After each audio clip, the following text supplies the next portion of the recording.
पायरेसिस is the process of induction of fever in your body, यानी कि बुखार आना, जो कि कई अलग अलग वजहों से हो सकता है, जैसे कि कोई इन्फेक्शन या फिर इंटरनल या एक्सटर्नल इंजुरी।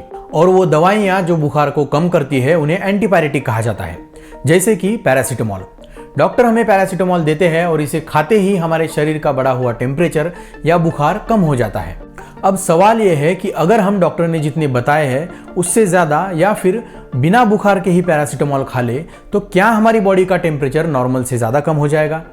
जब भी हमारे शरीर में कोई इन्फेक्शन या इंजुरी होती है तो ब्रेन के पास मौजूद हाइपोथैलेमस प्रोस्टाग्लैंडिन E2 नाम का एक केमिकल सीक्रेट करता है, और ये प्रोस्टाग्लैंडिन E2 शरीर में बुखार, दर्द और सूजन पैदा करता है, जिससे हमें ये पता चलता है कि शरीर में कुछ तो गड़बड़ है और हम डॉक्टर के पास जाते हैं। जैसे ही हम पैरासीटामोल खाते हैं यह हमारे शरीर में प्रोस्टाग्लैंडिन E2 का सीक्रेशन कम कर देता है, जिससे हमारे शरीर का टेम्परेचर धीरे धीरे नीचे जाने लगता है।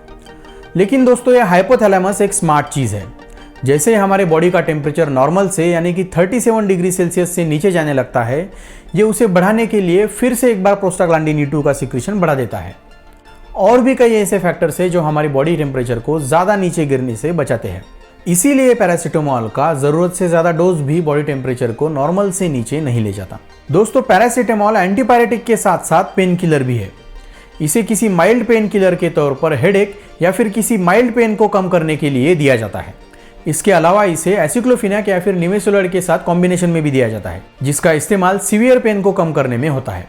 लेकिन हमें डॉक्टर द्वारा प्रिस्क्राइब डोज से ज़्यादा डोज नहीं लेना चाहिए, क्योंकि पैरासीटामोल का ज़्यादा डोज लीवर और किडनी को डैमेज कर सकता है, जिसे पैरासीटामोल पॉइजनिंग कहते हैं। इसीलिए हर दवाई का इस्तेमाल करने से पहले डॉक्टर की सलाह लेना ज़रूरी है।